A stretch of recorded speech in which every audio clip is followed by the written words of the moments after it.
The sky was not merely darkening, it was collapsing.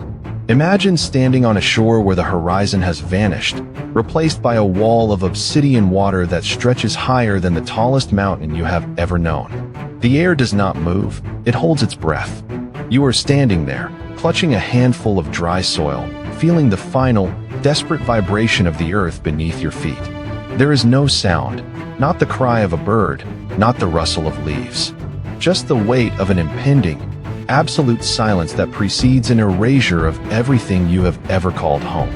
In that heartbeat, you realize that the world as you know it is about to be wiped clean, and you are nothing more than a witness to the closing of a door that has been open for ages. Why does this same terrifying vision haunt the oldest records of humanity? Why, when we look into the shadowed corners of time, do we see the same colossal wave rising in the minds of people who never met, never spoke, and lived oceans apart? We have been told that history is a linear path, a slow crawl from simplicity to sophistication. But the ancient archives tell a different story, a story of a singular, shattering disruption. Across the vast tapestry of the ancient world, from the cuneiform tablets of Mesopotamia to the sacred manuscripts of the Hebrew tradition, and deep into the oral epics of the Americas, there is a recurring, haunting echo. It is the story of the Great Deluge. Consider the Epic of Gilgamesh, preserved on clay tablets that date back thousands of years. It describes a moment when the gods, disturbed by the cacophony of human existence, decided to reset the state of the world. A man named Utnapishtim is warned. I have been told to dismantle my house and build a vessel of impossible proportions to carry the seeds of life through a storm that would turn the firmament into a chaotic void. Fast forward to the ancient texts of the Levant, and we encounter Noah. The details shift, the names change, but the core architecture of the narrative remains identical. A divine warning, a massive construction project amidst the mockery of neighbors, and the eventual salvation of a remnant amidst a watery abyss. Look at him, building a massive boat in the middle of dry land. Mock all you want, but the clouds gather and the foundations of the world are trembling. It is easy to dismiss these as mere metaphors for renewal. Yet, when we move beyond the Near East, the pattern does not fade, it intensifies. The Hindu Vedas speak of Manu, who was similarly warned by a celestial figure to build a ship to survive a cataclysmic flood that engulfed the entirety of the world. The horizon grows dark and the sea rises to meet the sky, yet I stand ready to carry the legacy of life beyond this encroaching wall of water. In the traditions of the Maya and the Aztecs, we find the same narrative thread, a world destroyed by water, a civilization reset, and a small group of survivors carrying the torch of knowledge into a new, unfamiliar age. We carry the heavy burden of a lost world, preserving the seeds of our ancestors for a time when the waters finally recede. How do we reconcile this? Did every culture on Earth simply develop an identical, highly specific dream of an oceanic apocalypse? Or is it possible that we are not reading myths, but rather looking at the fractured shards of a historical event so profound that it seared itself into the collective memory of the human species?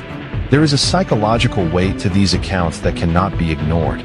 They do not read like fairy tales, they read like trauma. There is a sense of desperate urgency in the way these ancient writers describe the turning of the heavens and the rising of the deep. They speak of a time when the order of the cosmos was temporarily suspended, when the boundaries between the sea and the sky dissolved, and the foundation of human civilization was shaken to its core. If we allow ourselves to step outside the constraints of modern chronological arrogance, a chilling possibility emerges. Perhaps these ancient stories are the only records we have of a genuine planetary cataclysm at the end of the last glacial period. When the massive ice sheets began their final, rapid retreat, the sea levels did not rise with a polite trickle, they surged. For the coastal civilizations of the ancient world, those societies that flourished on the fertile plains that are now beneath the waves, this was not a slow climate shift. It was an overnight transition from prosperity to oblivion. The survivors of this event would have been few. They would have carried with them not just the tools of survival, but the heavy burden of a lost world.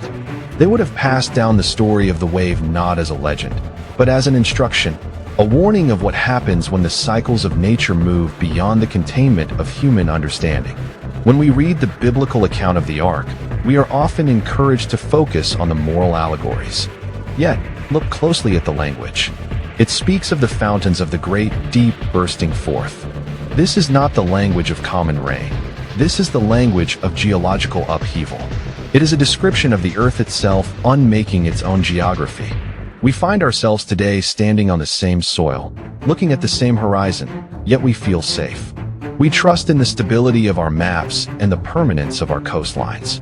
But the ancient authors, who wrote with the dust of the old world still on their hands, were trying to tell us something.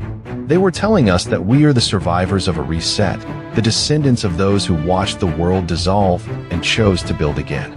The story of the flood is not just a tale from a book or a legend from the past. It is a mirror. When we look into the depths of these ancient, waterlogged memories, we see the fragile reality of our own existence. We see that the line between civilization and chaos is thinner than we dare to imagine. And perhaps, the reason this story appears everywhere is that it is the most important lesson humanity ever learned. That no matter how high we build our towers, or how deep we anchor our stones, the pulse of the earth is greater than our own. We are a species that has been to the edge. We have seen the horizon swallow the world, and we have, against all odds, managed to start over. The question is not whether the flood happened, but whether we are capable of remembering what the survivors were trying to tell us about the fragility of the world we call permanent. Imagine the primitive silence of the early world, a landscape defined by the rhythmic cycles of the sun and the slow, heavy labor of survival. Now, pierce that stillness with a vision so profound it altered the trajectory of human consciousness.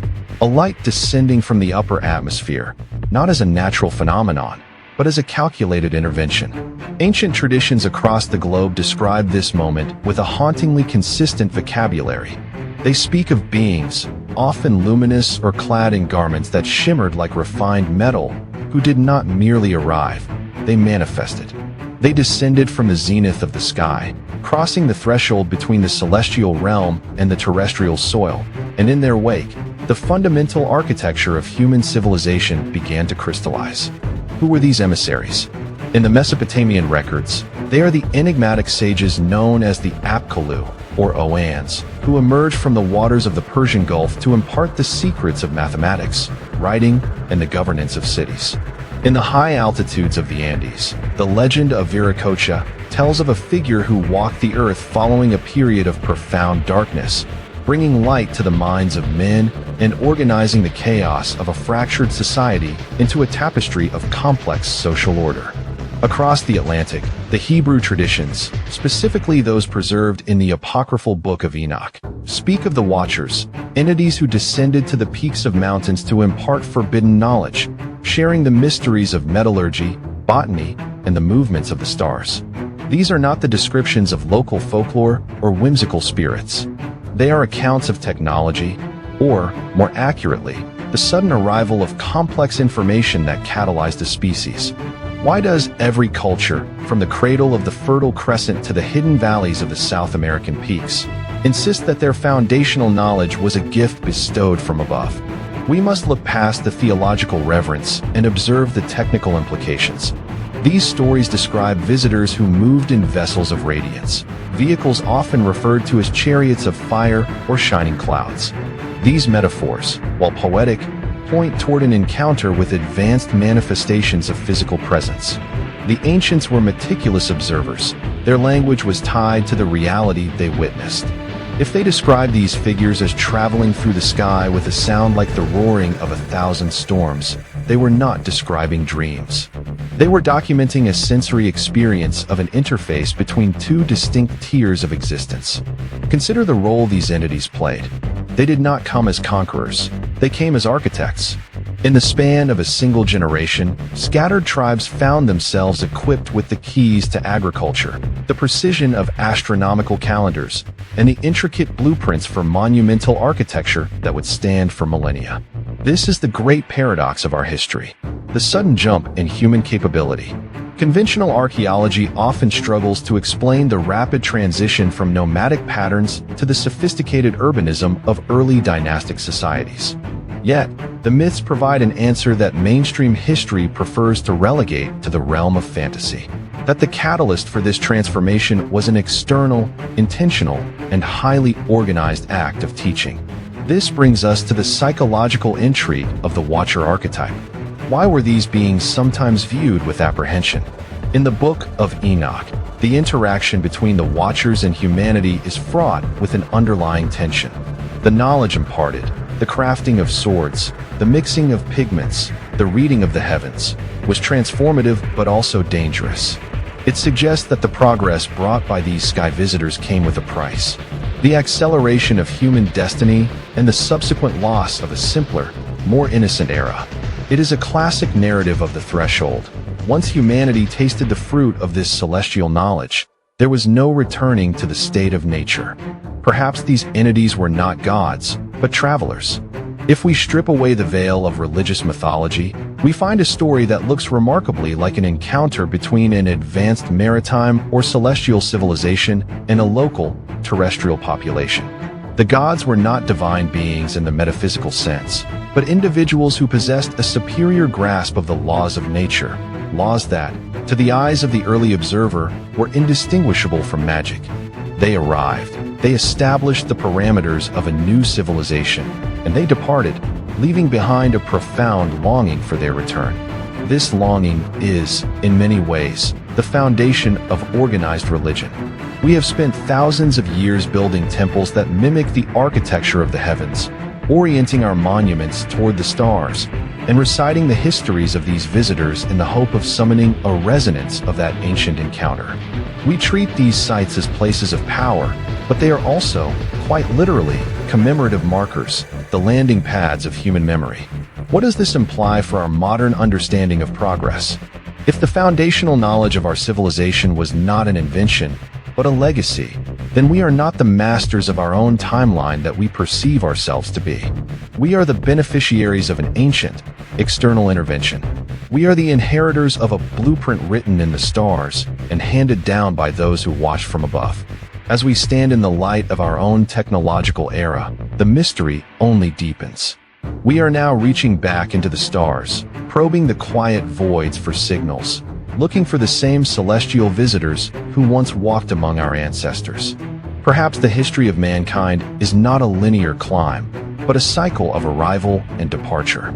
The legends of the Apkallu, the Viracocha, and the Watchers may not be relics of a forgotten past, but maps for a future where we move from being the students of the sky to becoming the travelers ourselves.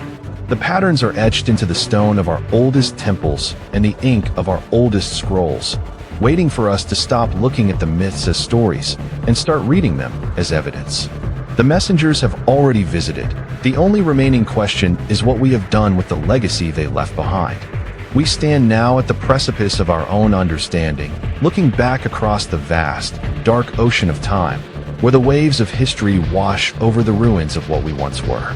We began by tracing the shadow of the deluge, that universal memory of a world unmade, and we traversed the path of the celestial teachers, those enigmatic architects who walked the earth when the stars were closer to our reach. We have examined the geometric fingerprints left in stone and parchment, the silent mathematics of an era that defied the limits of its own age. And now, we must ask the question that has echoed through the corridors of every civilization that has ever dared to look up. Where does the story truly end? The resolution of these mysteries lies not in the discovery of a singular artifact or the deciphering of a final, hidden code, but in the realization of a profound continuity. We are not a species defined by isolated triumphs or accidental evolution.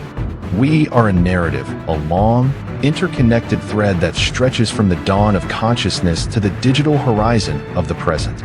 The myths were never intended to be illusions. They were, in truth, the mirrors of our origin.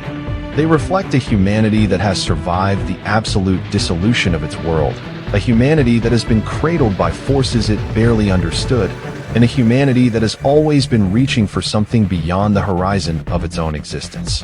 When we consider the themes that bind the flood, the visitors, and the monuments together, we see the anatomy of a grand, repeating cycle. The world is a garden that is periodically cleared, and the survivors are the seeds that carry the history of the previous harvest. This is the central, sobering truth of the ancient records. We have been here before, and we have been built back up from the ashes of a forgotten grandeur. This reality changes everything. It changes our arrogance. It humbles the modern mind to realize that our current achievements in technology and science are not the ultimate summit of human endeavor, but perhaps a late-stage resurgence, a rediscovery of knowledge that was once held in the hands of those who came before us. Think of the emotional weight of this heritage. Every time we look at the stars and feel an inexplicable sense of home, every time we find comfort in the cycles of the seasons, and every time we find ourselves haunted by the inexplicable echoes of the past, we are engaging in a dialogue with our ancestors. We are part of a lineage that has seen the heavens open, that has walked among the teachers, and that has, time and again, rebuilt the civilization from the wreckage of the deep. This is not a reason for despair. It is a profound source of resilience. If our ancestors survived the collapse of a world, if they carried the flame of memory across the centuries, then there is a core of endurance within us that is older than the stones of the pyramids and deeper than the memory of the waters. This journey through the chapters of the lost reality reveals that history is not a static object to be studied in books. It is a living, breathing testament. We are the keepers of this fire. The symbols carved into the granite of the Andes or the tablets of the Sumerians were never meant to be buried. They were intended to be read by those who would one day reach the same level of understanding. We are that generation. We are the ones who have the tools to look back and recognize the blueprints. We have reached the point where the myths of the past are beginning to mirror the possibilities of the future. We are no longer just the students of the sky. We are the ones who are beginning to pilot the vessels, to map the stars, and to understand the physics of our own creation. Yet, we must approach this legacy with a refined caution. The ancient stories warn us that knowledge is a double-edged gift. It brings the power to build, but it also brings the burden of responsibility. As we stand in the light of our own progress, we must decide what kind of legacy we are creating for those who will follow in our footsteps.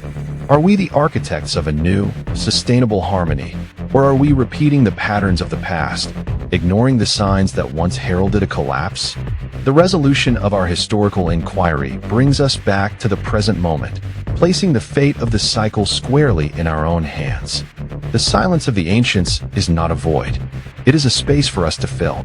It is a canvas upon which we are painting the next chapter of human history. As you walk away from this exploration, take with you the understanding that you are part of an immense, unfolding design. Your life, your curiosity, and your pursuit of the truth are the latest expressions of a quest that began in the dawn of time. We are the ones who have been chosen to remember. We are the ones who have been empowered to see. And in that remembering, we find the courage to face whatever comes next. So, let us look to the horizon with a new clarity.